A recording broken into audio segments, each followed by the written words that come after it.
Iran ইসরায়েলের মধ্যে এখন যুদ্ধবিরতি চলছে। ইরানের এসফাহান, ফোর্ডোর মতো গুরুত্বপূর্ণ পারমাণবিক কেন্দ্রে হামলা চালানো হয়েছে। এরই মধ্যে শীর্ষ এক কর্মকর্তা একটি ফোন কল পান। সেখানে তাকে বলা হয়, তোমাদের কাছে 12 ঘন্টা আছে, তোমার স্ত্রীকে নিয়ে চলে যাও, তোমার সন্তানদের নিয়ে চলে যাও, বেরিয়ে যাও। এই ফোনের কণ্ঠস্বর ছিল শান্ত, যেন তাদের হুঁশিয়ারি দেওয়া হচ্ছে খুব ঠান্ডা মাথায়, শীতল মস্তিষ্কে। আরও জানা গেছে, এটা কেবল ক্ষেপণাস্ত্রের যুদ্ধ ছিল না, এটা ছিল মনস্তাত্ত্বিক যুদ্ধ, একটি সমান্তরাল অভিযান।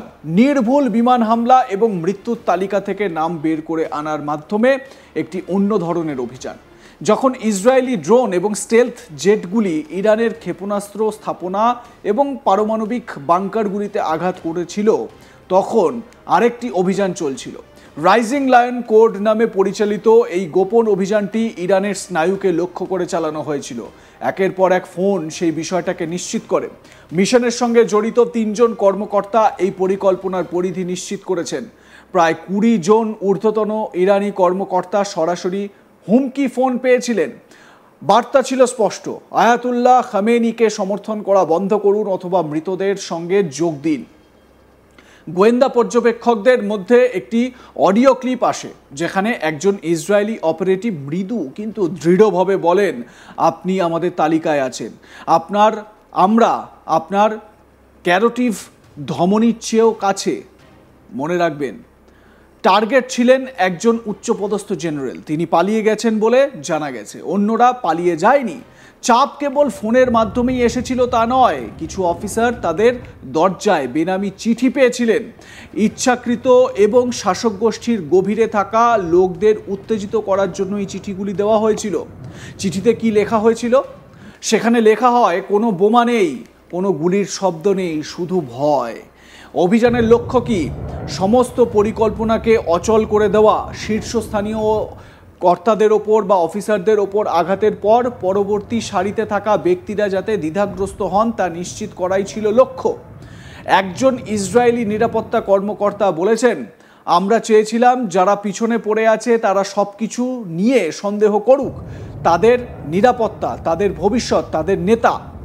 মানসিক চাপ সত্ত্বেও আইআরজিসি বা ইসলামিক রেভলিউশনারি গার্ড কোরের থেকে কোনো বড় আকারের দলত্যাগের ঘটনা ঘটেনি। তবে ভিতরের লোকজন বলছেন যে ভয় গভীর ছিল। মাঝারি স্তরে কমান্ড শৃঙ্খল ভেঙে পড়েছিল। এটা কেবল বাংকার ভাঙার বিষয় নয়, বরং সংকল্প ভাঙার বিষয় ছিল। ট্রাম্পের ধমকে ইরান মানতে বাধ্য হয় যে আমেরিকার এই হামলায় পারমাণবিক কেন্দ্রগুলোর বেশ ক্ষতি হয়েছে। ইরানের বিদেশ মন্ত্রকের মুখপাত্র ইসমাইল বাঘাই আল জাজিরাকে বলেন, আমেরিকা হামলা চালানোর জেরে পরমাণু কেন্দ্রগুলো ক্ষতিগ্রস্ত হয়েছে। তিনি পরিষ্কার বলেন, এটি একটি প্রযুক্তিগত বিষয়। ইরানের পারমাণবিক শক্তি সংস্থা এবং অন্যান্য সংশ্লিষ্ট কর্তৃপক্ষ বিষয়টি দেখছে, তাই এই নিয়ে তিনি বেশি কিছু বলতে চাননি। যদিও ক্ষয়ক্ষতির পরিমাণ কত তা জানানো হয়নি, এমনকি আমেরিকার গোয়েন্দা রিপোর্টেও সেই ইঙ্গিত মেলে। তবে আমেরিকার প্রেসিডেন্ট ডোনাল্ড ট্রাম্প শুরু থেকেই দাবি করে এসেছেন যে ইরানের পরমাণু গবেষণা কেন্দ্র নাকি একেবারে গুঁড়িয়ে দেওয়া হয়েছে। ক্ষতি যে হয়েছে তা মেনে নিয়েছেন ইরানের বিদেশ মন্ত্রকের মুখপাত্র ইসমাইল বাঘেই। তিনি বলেন, দেশের পরমাণু পরিকাঠামো মারাত্মক ক্ষতিগ্রস্ত হয়েছে। আমেরিকা এবং ইসরায়েলি হানার জেরেই এটা হয়েছে। ক্ষতির পরিমাণ জানার চেষ্টা চলছে। দেশের পরমাণু শক্তি সংগঠন প্রযুক্তি নির্ভর পথে খতিয়ে দেখছেন সবকিছু। অন্যদিকে ট্রাম্প বুধবারই জানিয়েছিলেন, ইরানের পরমাণু শক্তি পুরোপুরি গুঁড়িয়ে দেওয়া হয়েছে। আমেরিকার সেনা ভালো কাজ করেছে। আমেরিকান সেনার প্রশংসাও করেন ট্রাম্প। গত রবিবার ইরানের 3 পরমাণু কেন্দ্রে হামলা চালায় আমেরিকা। ডোনাল্ড ট্রাম্প ঘোষণা করেন, আমেরিকার সেনাবাহিনী ইরানের ফোর্ডো, নাতানজ ও এসফাহানে অবস্থিত 3টি পারমাণবিক কেন্দ্রে সফলভাবে হামলা চালিয়েছে। তারপর থেকে মধ্যপ্রাচ্যে আরও ভয়ঙ্কর যুদ্ধ পরিস্থিতি হয়ে ওঠে। আমেরিকান হামলায় ইরানের পরমাণু কেন্দ্রগুলি ক্ষতিগ্রস্ত হয়নি বলেই এতদিন দাবি করে এসেছে ইরান। এই পরিস্থিতিতে বুধবার প্রকাশ্যে এসেছে স্যাটেলাইট ইমেজ। সেখানে দেখা যাচ্ছে পরমাণু কেন্দ্রগুলিতে বড় বড় গর্ত হয়ে গিয়েছে, ভেঙে চুরে গিয়েছে গবেষণা কেন্দ্রগুলি। গবেষণা কেন্দ্রের একাধিক ভবন তছনছ হয়ে গেছে। তবে একাধিক ধ্বংসস্তূপের মধ্যেও তেজস্ক্রিয় বিকিরণের খবর মেলেনি। সেই ছবি দেখে ট্রাম্প দাবি করেন, ইরানের 3টি পরমাণু ঘাঁটি একেবারে মুছে গিয়েছে। এবারে এই পরিস্থিতিতে আরও একটি তত্ত্ব জোরালো হচ্ছে, সেটা কি? সেটা হচ্ছে ডিসেপশন অফ ইউএসএ। মানে আমেরিকা যেটা বোঝাবার চেষ্টা করছে বিশ্বকে, বিশ্ব সেটাই বুঝতে চাইছে বা বুঝছে। এটাকে অনেকটা ফেক নিউজের সঙ্গেও তুলনা করা যায়। Defence expert R K. শ্রীবাস্তব এ বিষয়ে আজ তাক বাংলায় শো করেছেন এবং তার মতামত জানিয়েছেন। ফোর্ডো, এসফাহান যে কেন্দ্রগুলোর কথা বলা হচ্ছে, সেই কেন্দ্রগুলোতে নাকি আদতে এত ক্ষতিই হয়নি। সেই অর্থে নাকি কোনো রকম ক্ষতির সম্মুখীন হতে হয়নি ইরানকে, যেটা আমেরিকা দেখানোর চেষ্টা করছে। মানে এটা একটা ডিসেপশন। প্রসঙ্গত, ইরান ইসরায়েল সংঘাতে নিজেদের জড়িয়ে ফেলে আমেরিকা। মাটির নিচে অবস্থিত ইরানের 3টি মিসাইল গবেষণা কেন্দ্রে শক্তিশালী বোমা নিক্ষেপ করে তারা। কিন্তু ইরান দাবি করে এসেছে হামলা হতে পারে আঁচ করে আগেই খালি করে দেওয়া হয়েছিল 3টি পরমাণু গবেষণা কেন্দ্র। ক্ষয়ক্ষতি তেমন হয়নি।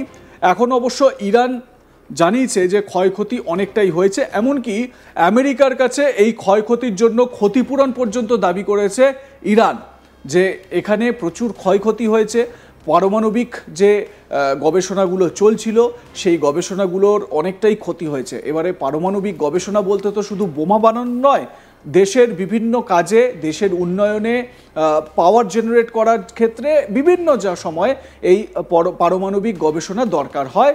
এবং এটাও একটা ব্যাপার, যে খবরটা সামনে আসছে যে 600 কেজি ইউরেনিয়াম, সেই 600 কেজি ইউরেনিয়াম নাকি চুরি হয়ে গিয়েছে বা গায়েব হয়ে গিয়েছে ইরানের ওই নিউক্লিয়ার ফেসিলিটিগুলো থেকে। তাহলে এই 600 কোটি ইউরেনিয়াম কার কাছে গেল? ইউরেনিয়াম যেটার দ্বারা বলা হচ্ছে যে অন্তত 10খানা অ্যাটমিক বম তৈরি করা যেতে পারে, পুরো পৃথিবীকে ধ্বংস করতে কার্যত একেবারে যথেষ্ট এই ইউরেনিয়াম, মানে এই 600 কেজি ইউরেনিয়াম। এবারে প্রশ্ন হচ্ছে এই 600 কেজি ইউরেনিয়াম কাদের কাছে গেল?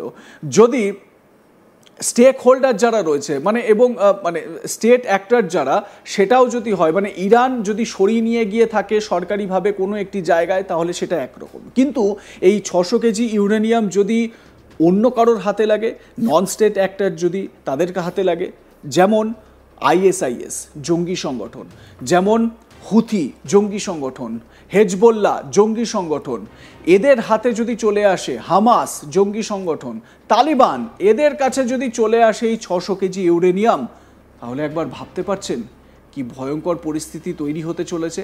তাহলে তো এই দেশে শুধুমাত্র ইরানের ব্যাপার নয় বা আমেরিকার ব্যাপার নয়, ইসরায়েলের ব্যাপার নয়, গোটা পৃথিবীটাই, পুরো বিশ্বই কিন্তু একেবারে একটা ভয়ঙ্কর নিউক্লিয়ার শাসানির মধ্যে চলে এলো।